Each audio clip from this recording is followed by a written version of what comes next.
जानकी का बेटा 8 साल का था जब उसका पति दूसरी औरत के चक्कर में पड़कर उसे छोड़कर चला गया। इस बात से जानकी को गहरा धक्का लगा और उसने विधवा का जीवन अपना लिया। उसने सफेद साड़ी पहन ली। अब वो अपने बेटे विनोद की अकेले ही परवरिश करने लगी।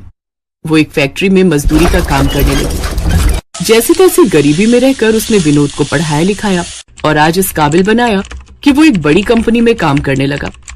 माँ, मुझे बहुत बड़ी कंपनी में मैनेजर की नौकरी लग गई है। अब हमारे सारे बुरे दिन खत्म माँ। अब तुम देखना तेरा बेटा कैसे तुझे ऐश की जिंदगी देता है। छोटी सी झोपड़ी से अब उसने खुद का पक्का घर ले लिया। अब उनके दिन बदल गए। अपने बेटे को काबिल होता देख जानकी बहुत खुश थी। अब उसने सोचा, अब मेरा विनोद जवान हो गया है, अच्छी नौकरी भी करने लगा है। अब मुझे उसकी शादी करवा देनी चाहिए। इसी बहाने बुढ़ापे में मुझे भी बहू का सुख मिलेगा। ये सोचकर जानकी ने उसके लिए लड़की देखना शुरू कर दिया। सुधा नाम की एक लड़की उसको पसंद आई और उसने उन दोनों की शादी करवा दी। जानकी को लगा कि बहू के आ जाने से अब वो चिंताओं से मुक्त हो गई है, लेकिन भविष्य के गर्भ में तो जैसे कुछ और ही छुपा था। वो अपनी बहू से तंग आ जाती थी। वो कभी भी कोई काम ठीक से नहीं करती थी। सब काम बूढ़ी जानकी को ही करने को कहती। माँ जी, बर्तनों से पूरा सिंक पड़ा हुआ है, चलिए उठिए, इन्हें धो दीजिए, फिर मुझे खाना भी बनाना है। ठीक है बहू, अभी धो देती हूँ। फिर कुछ दिनों बाद सुधा गर्भवती हुई। पहले तो वो कुछ काम कर भी देती थी, लेकिन जब से उसे अपनी माँ बनने की खबर मिली वो पूरी तरह से बेड रेस्ट पर चली गई। अब घर का सारा काम जानकी के कंधों पर ही आ गया। अब वो सारा दिन घर के काम करती और अपनी बहू के नखरे उठाती। एक रोज, माँ, मेरा प्रमोशन हो गया है। देखो तो मैं आपके लिए क्या लाया हूँ, ये साड़ी और ये चप्पल। अरे वाह, जुग जुग जियो मेरे बच्चे।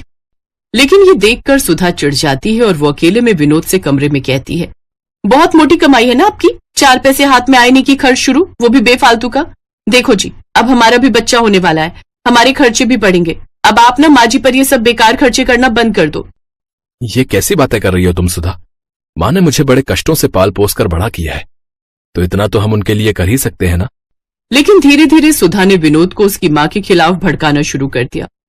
ऐसे ही वक्त गुजरा। अब उसने एक बेटे को जन्म दिया जिसका नाम उन्होंने सूरज रखा।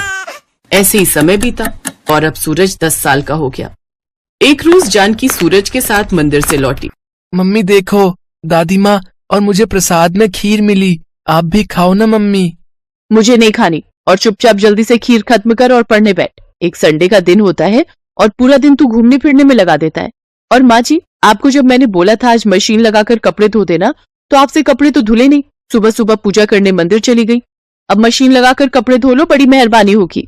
चिंता मत करो बहू, मैं बस मशीन लगाने ही जा रही हूँ। सुधा का यही स्वभाव था। वो अपनी सास जानकी पर अत्याचार करती थी। घर के सारे काम जानकी ही करती थी। पति के दुनिया से चले जाने के बाद जानकी पर मुसीबतों का पहाड़ टूट पड़ा। जानकी की बहू सुधा तो इसी फिराक में थी कि किस तरह से जानकी को इस घर से धक्का देकर उनके घर की मालकिन बन जाए, और उसे मौका मिल ही गया। अरे मैं मर गई, ये गर्म पानी बाल्टी में किसने रखा था? मेरा हाथ जल गया। जरूर ये काम माँ जी का है। वो तो चाहती है कि मैं मर जाऊं और उन्हें इस घर में आराम से रहने को मिले। क्या हुआ सुधा, तुम्हारा हाथ कैसे जल गया? ये सब तुम्हारी माँ के कारण हुआ है। उन्होंने ही जानबूझकर बाल्टी में गर्म पानी भरकर रखा था ताकि मैं नहाने जाऊं तो मैं जल जाऊं। अब मैं इस घर में एक पल भी नहीं रहूंगी। मैं जा रही हूँ यहाँ से। माँ, आपको शर्म आनी चाहिए। आपकी वजह से आज मेरा घर परिवार टूट रहा है। आप कहीं चली क्यों नहीं जाती हो? मेरी इसमें कोई गलती नहीं विनोद बेटा। मुझे तो बहू ने ही कहा था कि उसे गर्म पानी से नहाना है, और मैंने उसे कहा भी था कि बाल्टी में गर्म पानी मैंने रख दिया है। मुझे नहीं पता कि ये बहू ऐसा क्यों कर रही है। तुम बेकार में ही मुझ पर नाराज हो रहे हो। हाँ हाँ, मैं ही झूठी हूँ, आप ही सच्ची हो। रहो अपने बेटे के साथ। सूरज स्कूल से आ जाए तो मैं उसे लेकर चली जाऊंगी। चिंता मत करो सुधा, मैं कोई ना कोई इंतजाम कल तक कर ही लूंगा, पर माँ इस घर में नहीं रहेगी। विनोद काम पर चला जाता है और सुधा अपने कमरे में जाकर सो जाती है। कुछ देर बाद सूरज स्कूल से आता है, तब वो उठती है। मम्मी दादी कहाँ हो सब? अरे मेरा राजा बेटा आ गया, चल तू बैठ, मैं तेरे लिए अभी खाना लगाती हूँ। माँ जी, खाना बन गया या नहीं? अरे ये कहाँ चली गई? मम्मी दादी कहाँ चली गई? उन्होंने मुझे बोला था आज वो मुझे पार्क में झूला झुलाने ले जाएंगी। सुधा पूरे घर में देखती है पर उसे कहीं भी जानकी नजर नहीं आती। वो विनोद को फोन मिलाती है। विनोद घर आता है।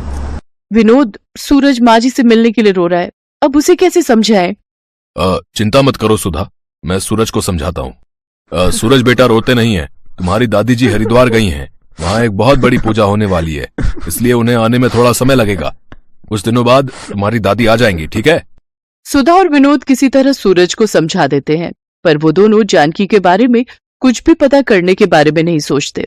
जानकी सड़कों पर अकेली बेसहारा घूम रही थी। जानकी के पास जो थोड़े बहुत पैसे थे वो लेकर वो दूसरे शहर आ गई और एक झुग्गी में रहकर अपना गुजारा करने लगी। अब तो बहुत से झुग्गी वाले जानकी को जानते थे। जानकी को घर से निकले आज 10 साल हो गए। पिछले 10 सालों से जानकी अपने परिवार से दूर है, पर विनोद और सुधा ने उसे ढूंढने तक की कोशिश नहीं की। गर्मियों का सीजन आया तो जानकी ने मंडी से जामुन खरीदे और जामुन बेचने लगी। लेकिन जानकी के सामने ही 2 ठेले वाले और थे जो जामुन बेच रहे थे। अब भला ठेले वालों के होते हुए पटरी वाली के जामुन कौन ही खरीदेगा, इसलिए उसने उन दोनों ठेले वालों से थोड़ी दूरी पर जाकर सस्ते जामुन बेचना शुरू कर दिया।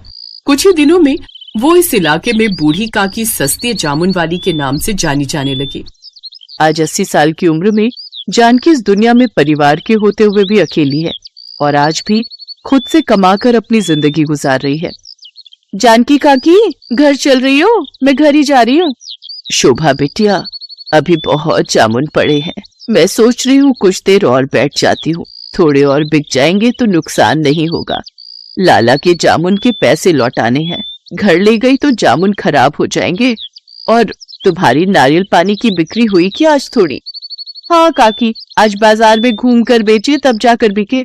मैं तो कहती हूँ मुझे दे दिया करो बेचने के लिए, पर तुम मानती कहाँ हो काकी? नहीं बिटिया, तुझे भी तो अपने घर का ख्याल रखना है। तू भी तो कितनी मेहनत करती है ना। तेरे बापू की तबीयत ठीक नहीं रहती, माँ भी तो घरों में काम करती है। कम से कम तू मेहनत करके घर को चला लेती है, ये बहुत बड़ी बात है बिटिया। चिंता मत कर, मेरी बूढ़ी हड्डियों में बहुत ताकत है। जिंदगी के दुखों ने मेरे शरीर को मजबूत बना दिया है। तुमसे बहुत कुछ सीखने को मिलता है काकी। अच्छा, मैं घर चलती हूँ, फिर तुम आराम से आ जाना। जानकी को जामुन बेचते रात हो गई। उसके पास अभी भी जामुन बचे हुए थे। तभी उसके पास एक गाड़ी आकर रुकती है। अरे यार, जामुन खाने का बहुत मन हो रहा है, चलना उन अम्मा से जामुन लेते हैं। एक काम कर, तू जल्दी से जाकर ले आ, मैं गाड़ी साइड लगाता हूँ। अम्मा 50 रुपए के जामुन कर दो। अभी करती हूँ बेटा। अम्मा मेरे पास 500 का नोट है, आपके पास खुले होंगे? नहीं बेटा, मेरे पास खुले तो नहीं है। सूरज, सूरज, तेरे पास 50 रुपए है क्या? जरा पकड़ा दे है तो। सूरज? जानकी सूरज नाम सुनकर थोड़ी घबरा जाती है। अचानक वो लड़का गाड़ी से बाहर निकलता है और जानकी को देखकर चौंक जाता है। दादी माँ, और यहाँ? सूरज तब छोटा था। 10 साल का बच्चा सूरज आज 20 साल का हो चुका था। सूरज अपनी दादी को पहचान गया और वो दादी दादी कहकर अपनी दादी के गले लगकर फूट फूट कर रो पड़ा। सूरज कॉलेज में पढ़ रहा था तो वो इसी शहर में रहता था। सूरज को जानकी से सारी बात पता चलती है और वो भी अपने पोते से लिपट कर खूब रोती है।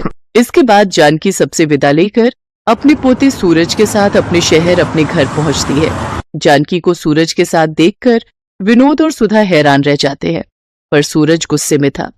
मम्मी पापा, आखिरी बार आप लोगों से मिलने और अपना सारा सामान लेने आया हूँ। आज के बाद मैं आप लोगों को अपनी शक्ल कभी नहीं दिखाऊंगा। मैं दादी के साथ रहूंगा। आपने मुझसे झूठ बोला कि दादी माँ हरिद्वार गई हैं, पर आज 10 साल बाद दादी की हालत देखकर सचमुच मुझे आपको अपने माता पिता कहते हुए भी शर्म आ रही है। मैं हमेशा दादी माँ के बारे में आपसे पूछता था, पर आप हमेशा टाल देते थे। कहीं ऐसा ना हो जैसा आपने दादी माँ के साथ किया है ना, कल आपके साथ ऐसा हो जाए। पर नहीं, आपके साथ ऐसा कुछ नहीं होगा, क्योंकि मैं तो आप दोनों के साथ अपने सारे रिश्ते तोड़कर दादी माँ के साथ जा रहा हूँ। नहीं सूरज बेटा, ऐसा मत कर, हम तेरे बिना जी नहीं पाएंगे। हमें माफ कर दो सूरज बेटा, ऐसा मत करो, तुम हमारे बुढ़ापे का सहारा हो। अच्छा, तो दादी माँ के बुढ़ापे का सहारा भी तो आप ही थे ना, तब आपने क्यों नहीं सोचा मैं आप दोनों की नहीं सुनूंगा, मैं दादी माँ के साथ जा रहा हूँ। सूरज जानकी के साथ वापस जाने लगता है। तभी सुधा और विनोद रोते बिलखते जानकी के पैरों में गिर जाते हैं। बाजी, बाजी मुझे माफ कर दो, मुझसे गलती हो गई बाजी। माँ, सूरज को समझाओ ना माँ। जानकी वहीं रखी एक कुर्सी पर बैठ जाती है। नहीं सूरज बेटा, अब मुझे किसी डॉक्टर की जरूरत नहीं। मैं अपने पोता और बेटा बहू से मिल ली। अब जीने की इच्छा नहीं सूरज बेटा। अपने माता पिता को माफ कर देना, अपने माता पिता की खूब सेवा करना।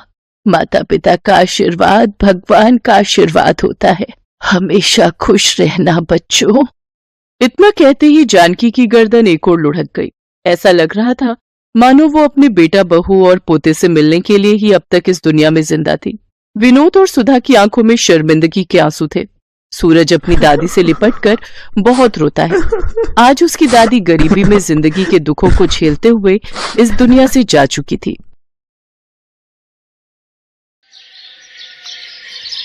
रामनगर के एक छोटे से गांव में कमला नाम की एक बूढ़ी औरत रहती थी।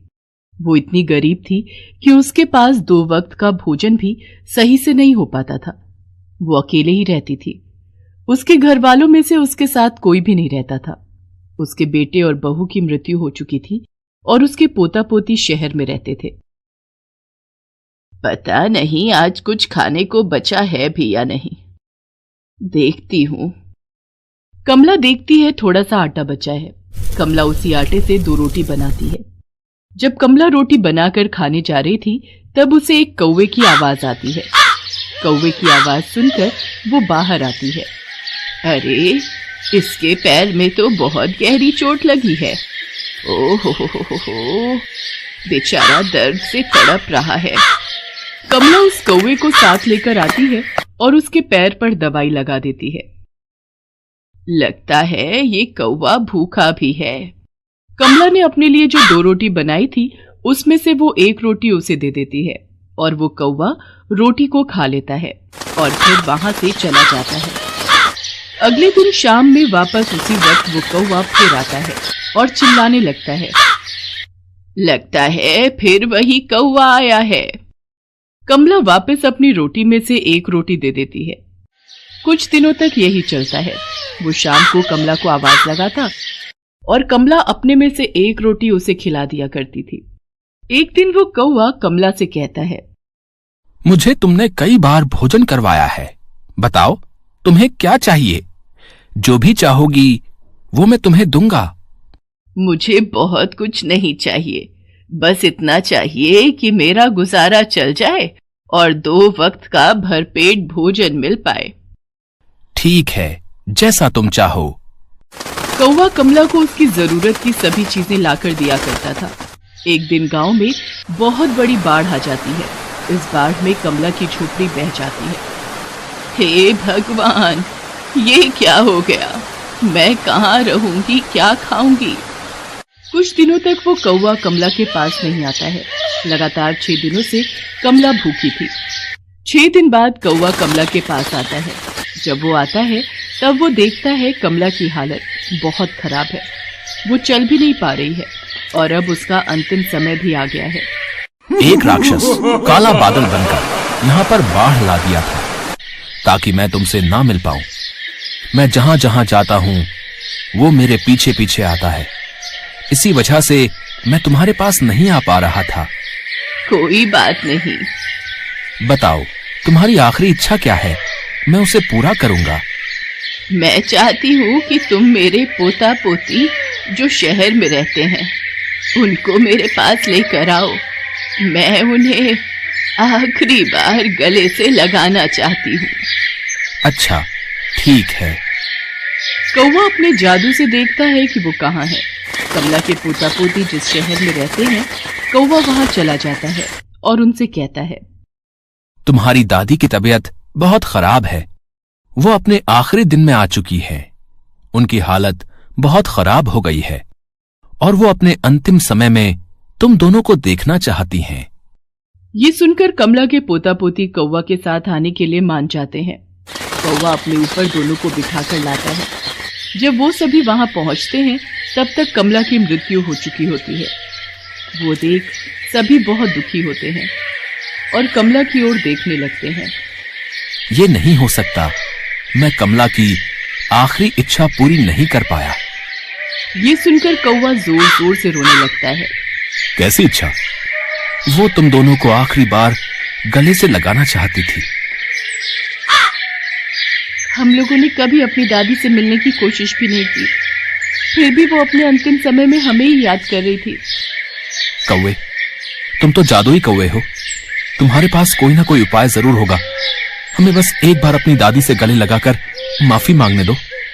मुझे नहीं लगता है, मगर कमला के लिए हर वो कोशिश करूंगा जिससे उसकी अंतिम इच्छा पूरी हो। कौवा उसी वक्त वहां से उड़कर दूर गांव के किनारे अपने बाबा का इंतजार करने लगता है, जिन्होंने उसे ये जादुई शक्तियां दी थी। बाबा, मुझे एक मरे हुए इंसान को कुछ वक्त के लिए वापस लाना है। मेरे लिए ये बहुत ज्यादा जरूरी है। कृपया करके आप मुझे कोई उपाय बताएं। इसके लिए तो बहुत बड़ा बलिदान देना होगा, जिसमें खतरा भी बहुत है। मैं कोई भी खतरा उठाने के लिए तैयार हूं। बाबा, आप बस मुझे उपाय बताइए। तो सुनो, तुम उस इंसान को वापस ला सकते हो, मगर उसके लिए तुम्हें किसी और को उसकी जगह भेजना होगा। और जब तक वो इंसान धरती पर रहेगा, उसके बदले कोई और मरा रहेगा। मगर इसमें एक खतरा है।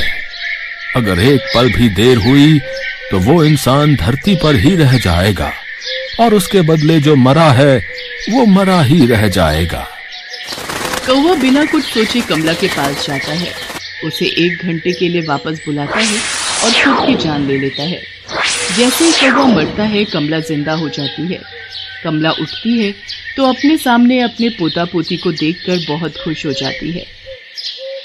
बच्चों, तुम दोनों को मैंने बहुत याद किया। दिन रात बस तुम दोनों के बारे में सोचती थी। हाँ दादी, हमें माफ कर दीजिए। हम कभी आपकी इज्जत नहीं कर पाए और न ही आपके साथ कुछ वक्त बिता पाए। हाँ दादी, हमें माफ कर दीजिए।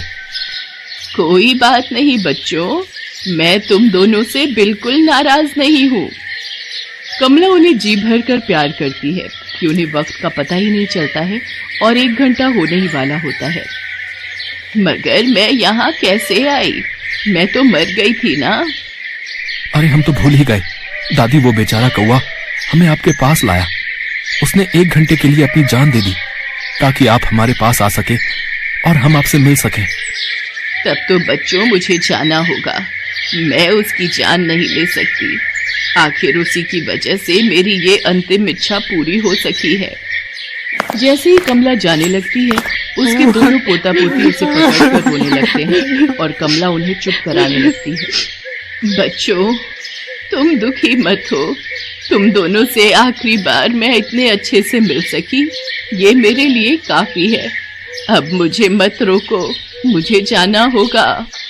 कमला कौवा के पास जाती है और अपनी जगह उसकी जान वापस लाना चाहती है, मगर ऐसा कुछ नहीं हो पाता है क्योंकि कमला से 1 मिनट की देर हो गई थी। हे भगवान, ये मैंने क्या कर दिया? मैंने अपनी वजह से इस बेचारे कौवे की जान ले ली। नहीं नहीं, ऐसा नहीं हो सकता। मुझे उसे वापस लाना ही होगा। बच्चों, तुम दोनों यहीं रुको। मुझे पता लगाना होगा कौवा ने कहाँ से शक्तियां ली थी। अब उसकी जान वापस लानी होगी। दादी, मैंने उसे गांव के किनारे जाते हुए देखा था। कमला वहां से जाती है और कौवा कहकर पुकारने लगती है। तभी वो बाबा आ जाते हैं। कौवा, कौवा। क्या हुआ तुम्हें? तुम कौवे को क्यों बुला रही हो? कमला बाबा को सारी बातें बताती है। मैंने उससे कहा था कि इसमें बहुत खतरा है। जरा सी लापरवाही और जीवन की कुर्बानी। मुझे माफ कर दीजिए बाबा, मैं अपने पोता पोती को देखकर भावुक हो गई थी। मुझे वक्त का पता ही नहीं चला। कोई तो उपाय होगा जिससे मैं उसे वापस बुला सकूं। एक ही तरीका है। तुम्हें अगले 5 जन्म तक कौवे के रूप में ही जन्म लेना होगा, और साथ ही साथ अभी तुम्हें अपने पोता पोती के साथ जाकर उस कौवे को काले बादल से आजाद कराना होगा। तब जाकर तुम उसकी जगह ले सकती हो और उसे वापस बुला सकती हो। ठीक है बाबा, मुझे मंजूर है, मगर मैं उस काले बादल को उसके पीछे से भगाऊंगी कैसे? ये लो, इस त्रिशूल से तुम्हें उस राक्षस को मारना है और वो यहाँ से गायब हो जाएगा। कमला ने बड़ी हिम्मत करके अपने पोता पोती को साथ लेकर उस राक्षस को मार दिया और फिर कौवे के पास जाकर उससे कहती है। मैंने उस राक्षस को मार दिया है, तुम अब वापस आ सकते हो। इतना कहते ही कमला कौवे की जगह चली जाती है और वो जादुई कौवा धरती पर वापस आ जाता है। कौवा राक्षस के चले जाने की वजह से बहुत खुश हो जाता है और फिर खुशी खुशी कमला के पोता पोती को उनके घर छोड़ आता है। और वो जादुई कौवा फिर कमला के पोता पोती को अपने जादू से मदद किया करता था।